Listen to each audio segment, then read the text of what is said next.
Today's episode of the Our Hen House podcast is being sponsored by our partner, A Well-Fed World. Learn more at awfw.org. Our hen house is a squawking house.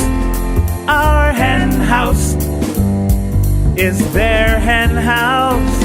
Our hen house, ooh, it's a funky fresh house. Our hen house is your hen house. Welcome to Our Hen House. This is Marianne Sullivan. And this is Jasmin Singer. We have a great show for you this week. Jasmin, this is such an interesting interview, your interview this week. Jasmin will be interviewing Calvin Neufeld. And this is about a really fascinating topic and one that I don't think that we've ever dealt with before. And that's about the presence of animal agriculture in prisons. And it might surprise you to hear that animal agriculture is alive and well, dead, alive and then dead and well in prisons. And what that all means for the animals and for the prisoners. It's just really an interesting topic. Welcome to our hen house, Calvin. Thank you. Thank you for having me.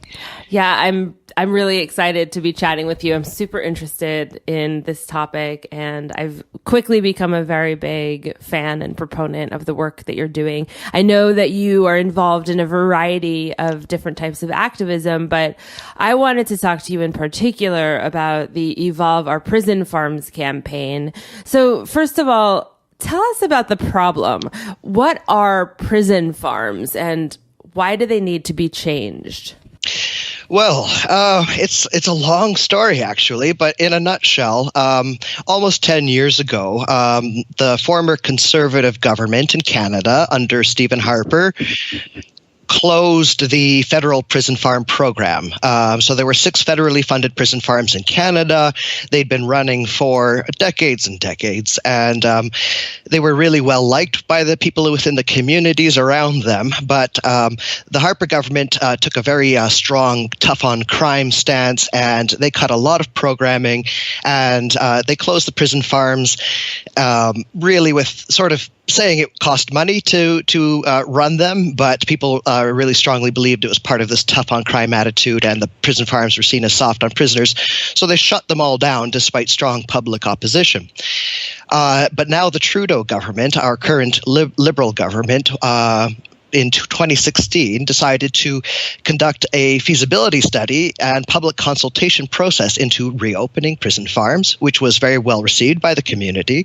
And when they did this, the farms previously were dairy farms, so cow dairy.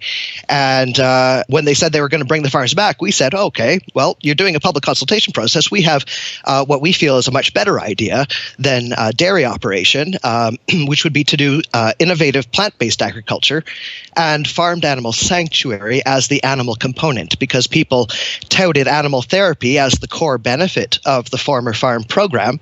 And so we are saying that, well, if it's going to be animal therapy, that you could do a lot better than dairy, because there are actually significant problems to a dairy operation. We do not feel, in fact, animal agriculture is simply not a model of animal therapy, whereas a sanctuary program is a model of animal therapy, and it would benefit the animals and the prisoners and the community and assist in rehabilitation and reintegration. Meanwhile, we can do innovative, sustainable, environmentally minded plant-based agriculture, which can teach all the same skills and responsibility and, produce healthful foods and food security, local food production.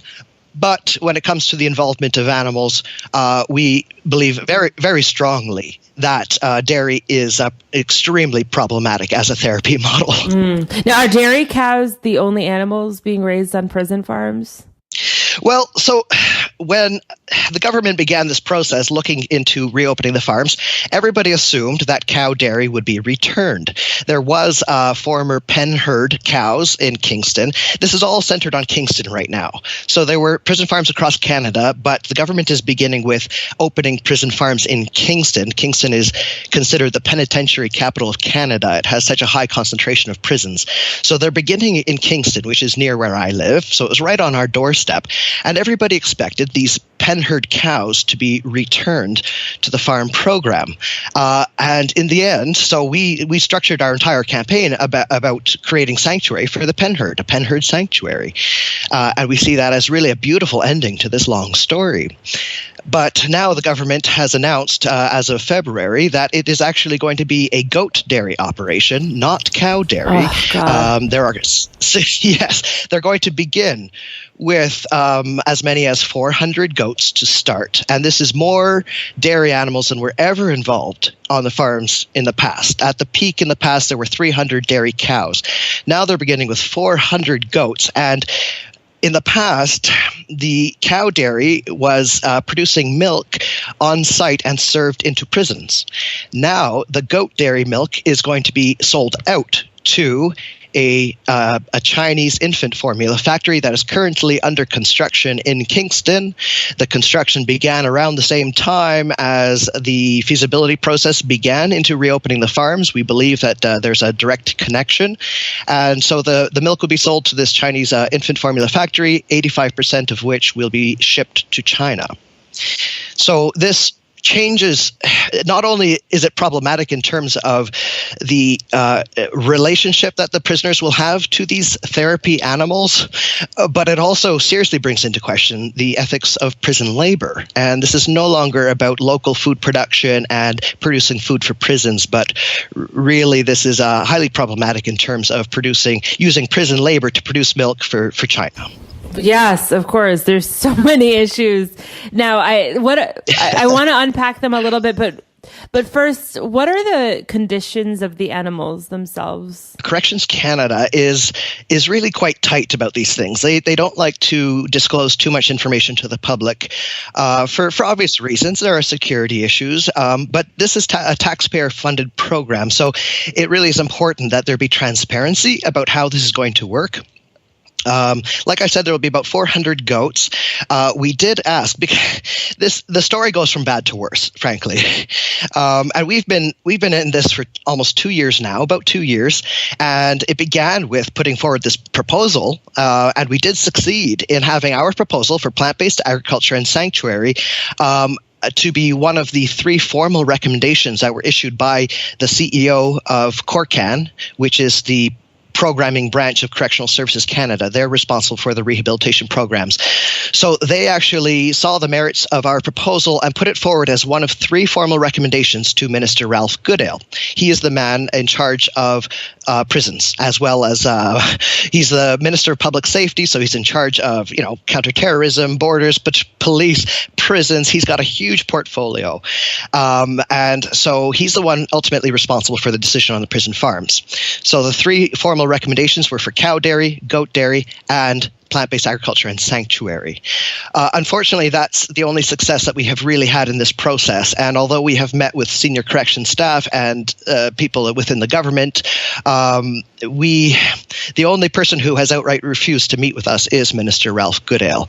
So our hands are really tied in influencing this. We have done everything conceivable, every democratic avenue that you could imagine. We have tried and taken.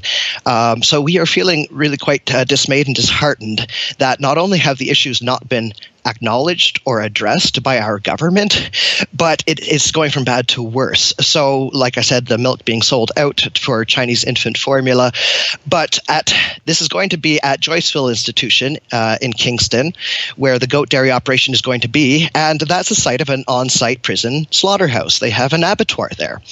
So this is something that a lot of people outside of the prison system are not aware of, but this has been going on for a very, very long time. Even when the former farms were shut down, the government explicitly protected the prison slaughterhouse because it services upwards of 300 or 350 local farms. They send their animals there to be slaughtered, and they train inmates in butchering animals there.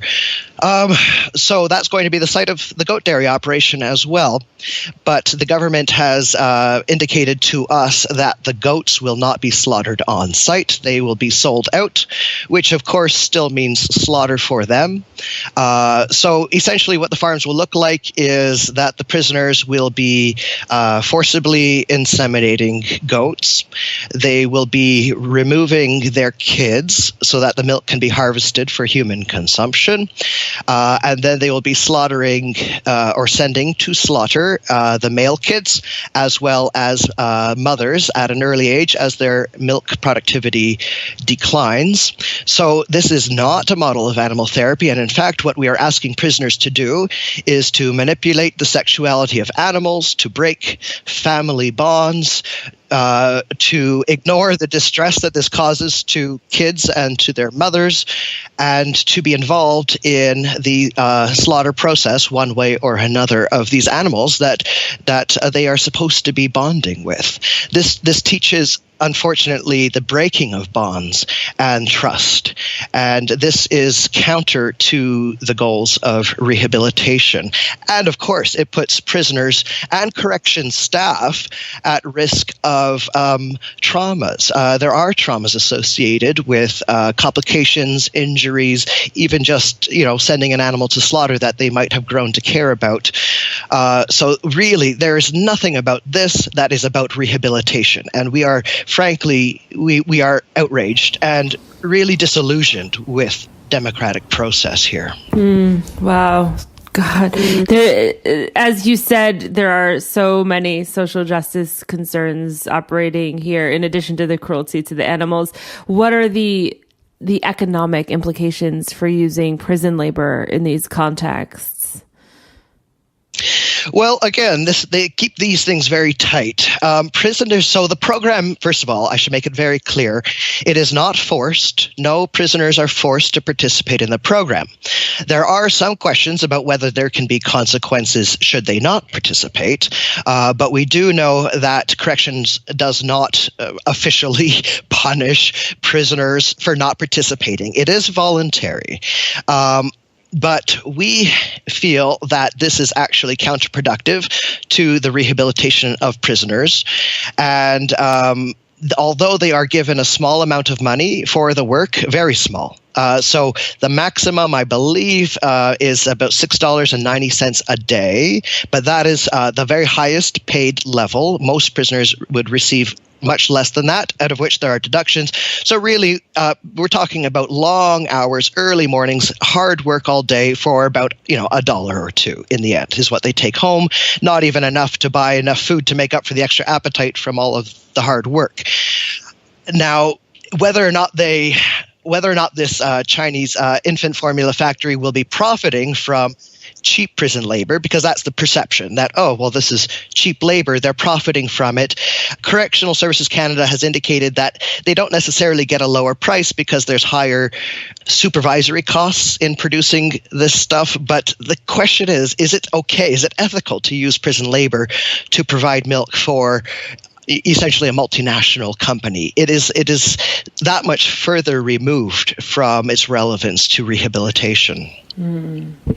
Yeah, I know you are also very conscious of the ironies of raising dairy, given the high levels of lactose intolerance among the prisoners. Mm-hmm. Can you speak to that?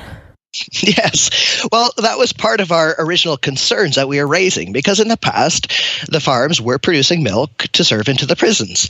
And so we brought it to the government's attention that there are very high rates of lactose intolerance among people of non-Northern European origin.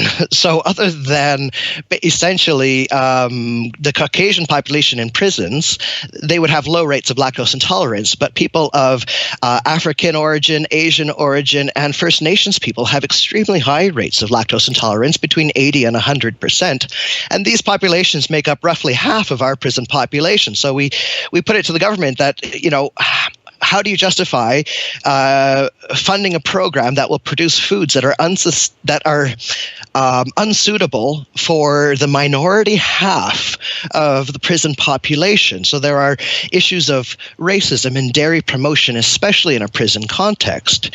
Now, that was when we believed that they would be producing milk to serve into the prisons. And then that changed. Turns out it's not going into the prisons, it's going out, and it's not going to be cows, it's going to be goats.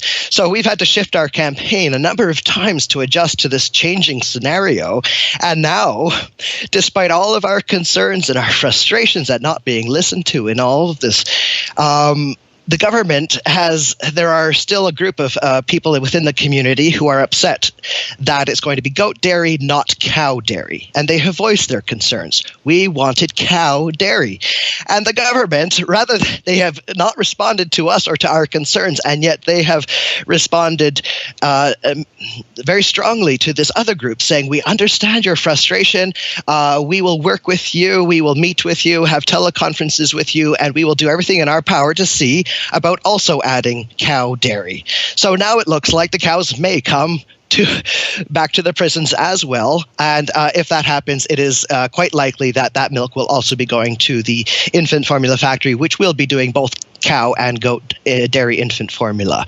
So there is just a strong favoritism towards dairy of any kind, and outright refusal to consider any other model for these farms. And in fact, that was indicated to me recently by Correctional Services Canada, saying that there will be no new review with respect to the type of operations, with the exception of determining the type of livestock that will be included. So although there were 3 models, cow dairy, goat dairy, and sanctuary, put forward, they are only considering the first 2. They will not consider anything outside of animal agriculture. I feel like I could probably keep you on for like all day, but I have a few more questions, even though I want to know more about basically everything you're saying, and I hope that you write a book really soon so that I could read it. But you also see this as a gender issue. Can you explain? Yes. Well, our government claims to be about making evidence-based decisions, about prioritizing climate change solutions, about offering, restorative justice, not just retributive justice, and of course about being a gender-sensitive government. And we are saying that this goes directly against all of our government's stated priorities.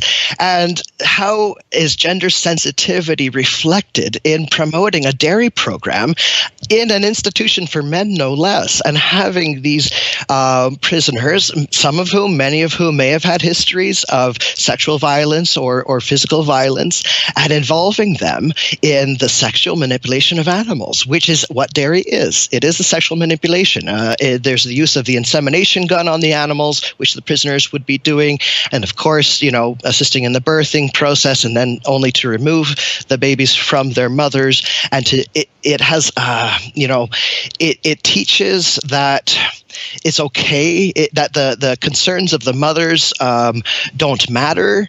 And in the past, the proponents of prison dairy have touted the bonding of the prisoners with the dairy animals as key, because they say in dairy the cows or the goats are mothers.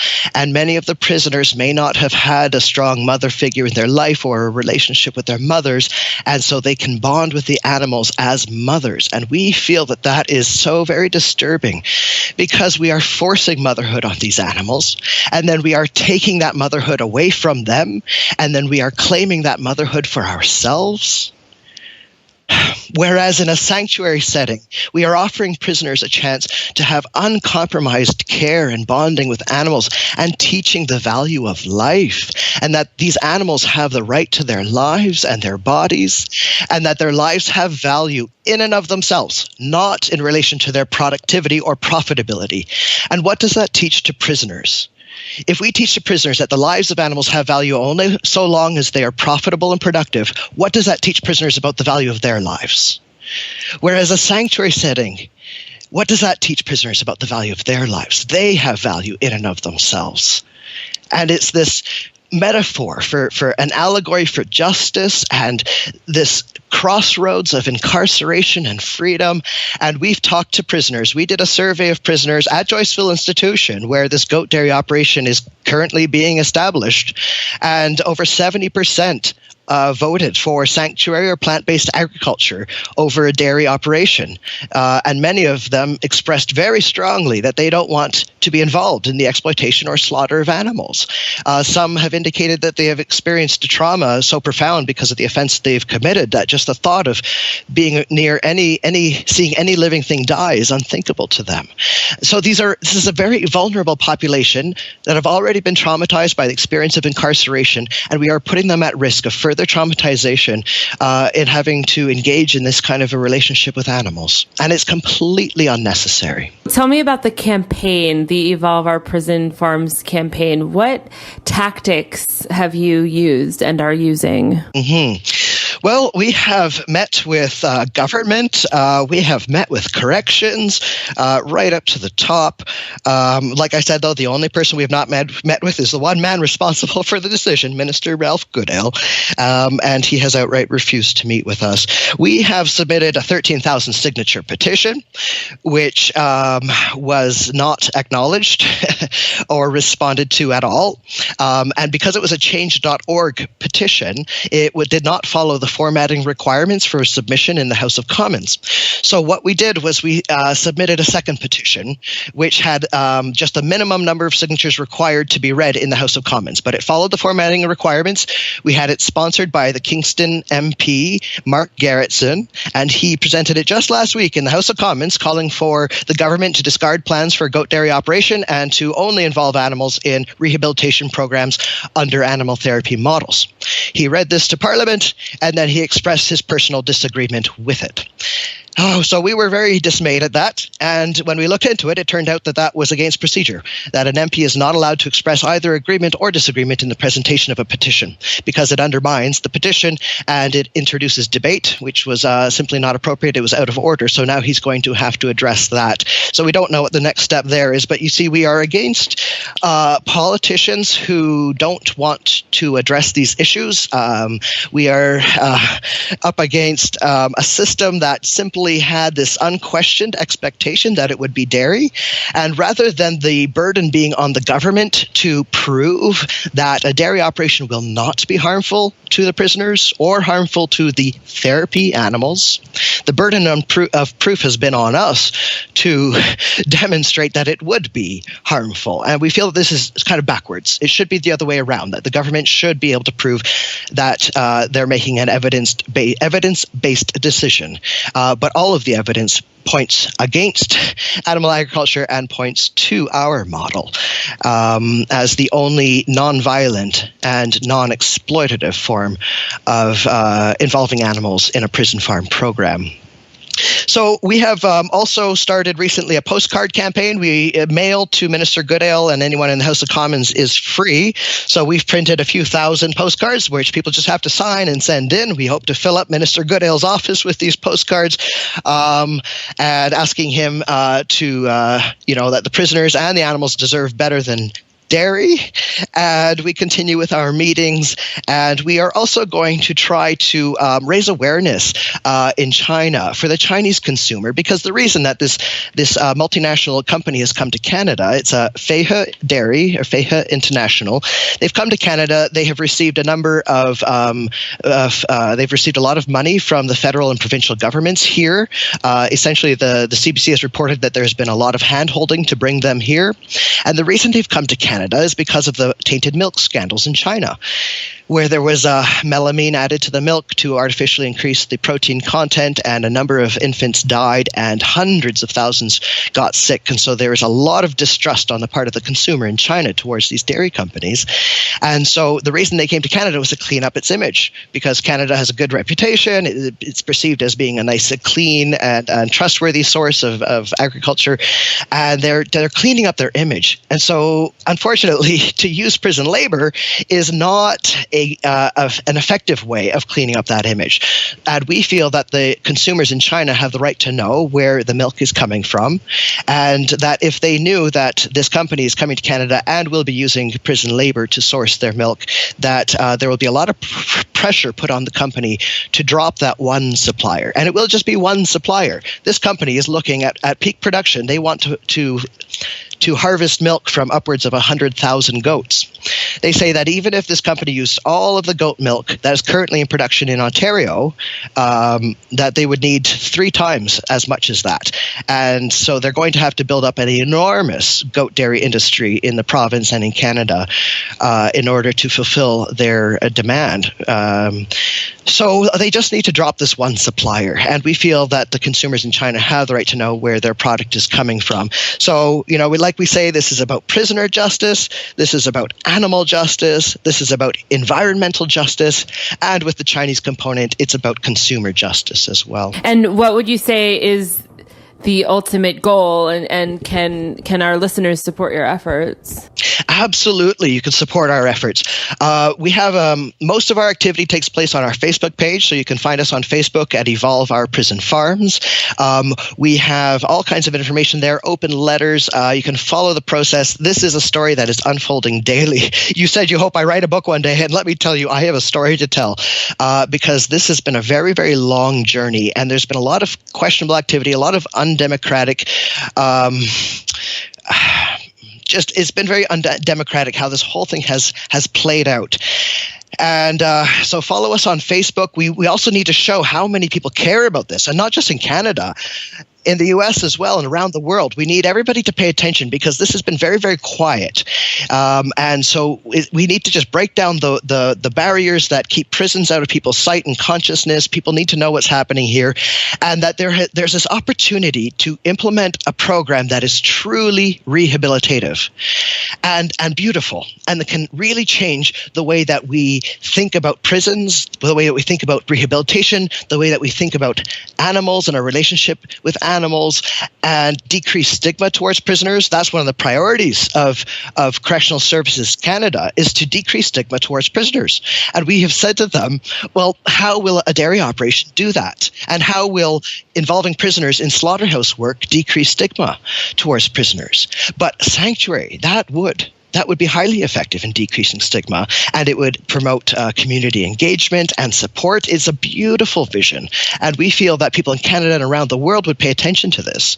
There's a prison sanctuary in Florida, and they have visitors from all over the place. They have hundreds upon hundreds of visitors. When they open up to an open house day, they've attracted attention from all around the world, and we have an opportunity to do something quite similar in Canada and to gain international attention and interest. We can position Canada as a global leader and a forward-thinking leader, and instead the government has opted for a backwards move that will not go unopposed or unquestioned. In addition to this, and yeah, I think that you'll definitely be hearing from our Hen House listeners for sure. I mean, this is such important work, and anybody who's listening to this, I strongly encourage you to get involved with the efforts of Evolve Our Prison Farms.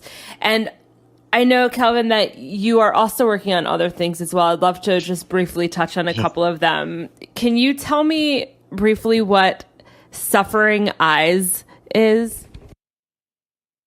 Well, Suffering Eyes is a book that my mother, Francine Neufeld, wrote in 2013. It's Suffering Eyes, A Chronicle of Awakening. And it's essentially that, a chronicle of her awakening to the suffering of animals around the age of 50. So everything that she had seen before, suddenly it was like, the blinders came off, and everything that she had seen before, she saw again with new eyes. And it's a difficult read in a sense, but it's also a very cathartic read, because anybody who has had that shift in perspective and suffered the pain that comes along with this new seeing of suffering everywhere, essentially. So we've put out that book. The way that we distribute it is through farmed animal sanctuaries only, and that is so that all proceeds from the sale of the book go to sanctuary, go to rescue. So we send the book free of charge to sanctuaries. They sell it and they keep all proceeds. And it's a beautiful book. And through that work, we've come to know sanctuaries and how they work, and what's successful and what's not. And so that's sort of how we got involved with this prison farm thing is, we just understand the value of sanctuary and its therapeutic value. And so we really thought that this was an opportunity to do something similar here in Canada and truly implement a therapeutic program for prisoners. And of course, I also do other work, other advocacy. I'm a social justice advocate generally, and I do education around sexual and gender diversity. I am a trans person. I'm a trans man. I was born female. And so I do education around things like that. And I just care about justice. And with this prison farm thing, it just landed on our doorstep. It's happening right next door, essentially. And we had this opportunity to really see justice done on so many levels. And it's interesting too, because it's like as if there's this train barreling forward. And how do you stop a train barreling forward? We will continue to do everything in our power, peacefully, democratically, with kindness and compassion, but with conviction. Because we believe in this for the animals, for the prisoners, for the environment, for society. We can all stand to benefit from this.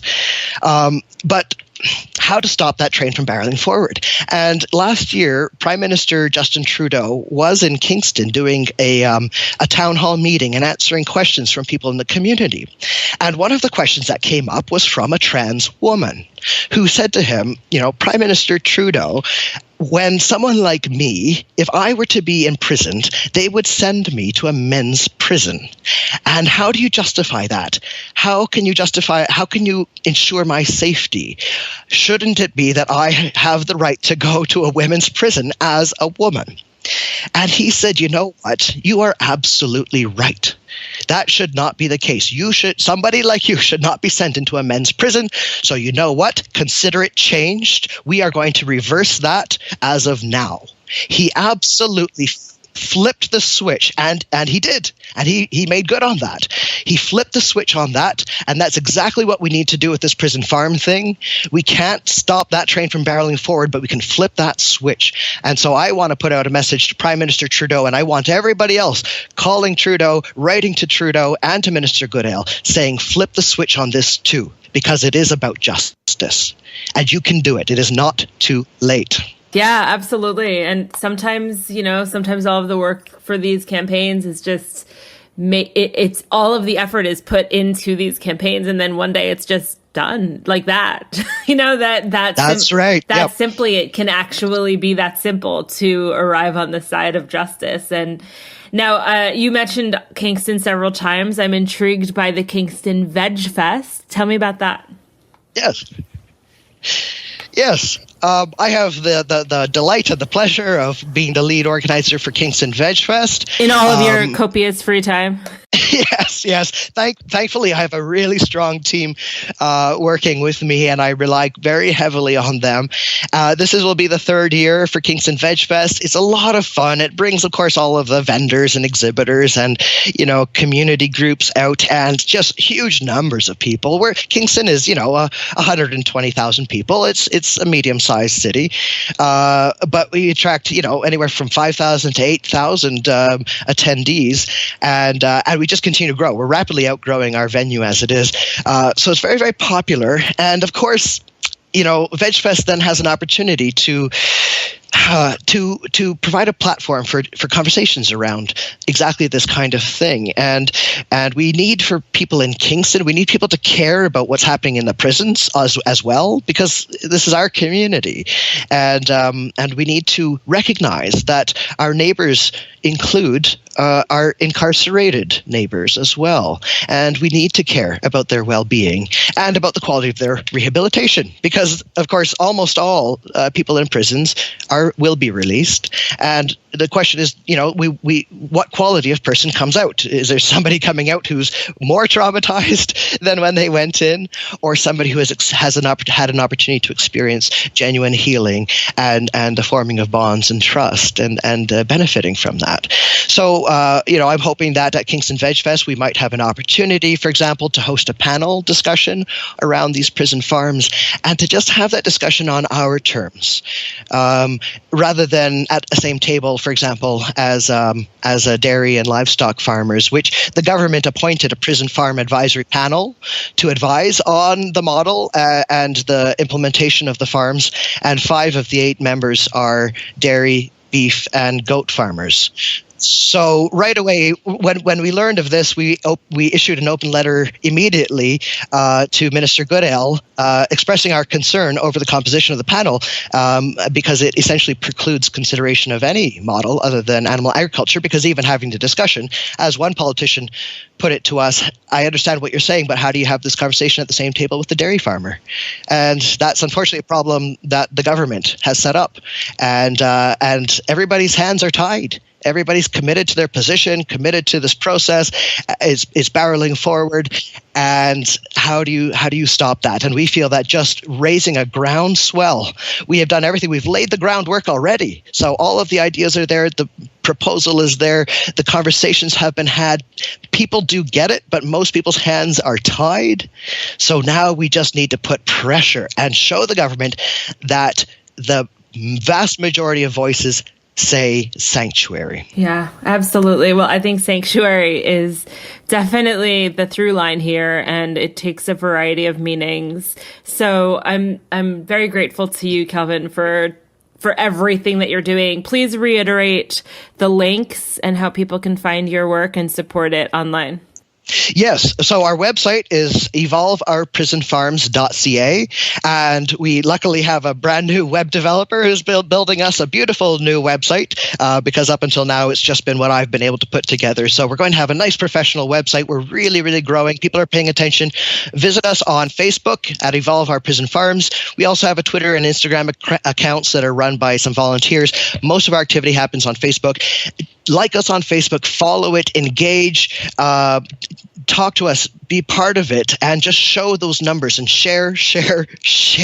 We are being watched. The government is paying very close attention. So now is our opportunity to show just how many people care about this and how the issues are not going to go away.